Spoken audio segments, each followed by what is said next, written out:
Man, I have so many Stain stories. It's crazy. Like Stain has actually been my favorite band since I was about 16. And I remember at 14 years old hearing the singles from their debut major label album, Dysfunction. And they were right up there with the Corns and the Limp Bizkits as the face of nu metal. So I became aware of them at 14. At 15, I started teaching guitar and bass lessons, and a 14-year-old girl wanted to learn mud shovel on the bass. And I thought that was very cool. Wow. And then at 16 is where Stain takes over as the soundtrack to my life. So at 16 is the transition where Outside comes out, and then it's been a while leading into Break the Cycle. And those two songs, that 1-2 punch of Outside and Break the Cycle, two number one hits back to back.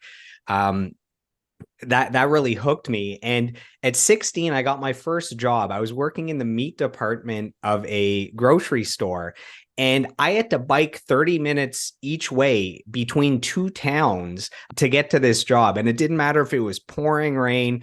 I'm biking there 30 minutes each way. And I had a blue Panasonic Discman. And because of It's Been a While and Outside, I bought Break the Cycle. And I listened to just that album for that hour every single day. I was angry biking to this job in the rain, and Stained was angry, and we meshed. And so right here, Break the Cycle. I Yeah. have it on my wall to honor John as a guest on the podcast. That was the first album that I truly loved. And because I loved that album so much, music started to take over my life. And I've dedicated my entire life since that album to music, whether it's myself as a musician or working at record labels or recording studios or the podcast where I just interview my favorite bands. Like that album means everything to me. And just to keep it going a little bit further, after Break the Cycle, every single Stained album, I would mark my calendar for the release date. And on the actual release date, I would go to HMV, I'd buy the album, and I would listen to it right there in its entirety in my car. And so it was an event.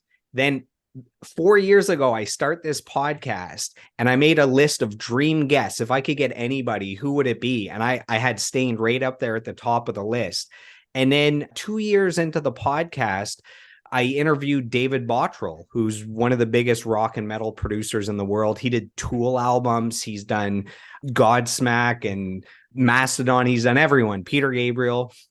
Yeah. And he did chapter 5. He produced and mixed chapter 5 for Stained. So I'm asking him insider questions about the recording of that album, about the band members, about the music.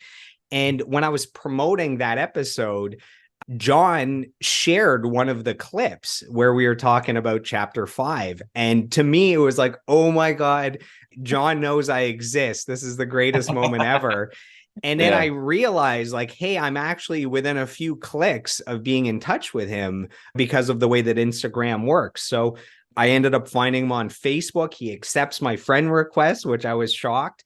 And I messaged him. I said, hey, I'm the biggest fan, and I have this podcast, and you're my dream guest. And he said yes right away. He came on, and even after 4 years of the podcast, hundreds of episodes, it's still in the top 5 most downloaded episodes of all time. And when the podcast reached the 100th episode, I reached out to him and I said, there is no guest that I would rather have back on to celebrate 100 episodes than you. And he came back on, and we spent 2 hours nerding out over his 5 favorite albums of all time.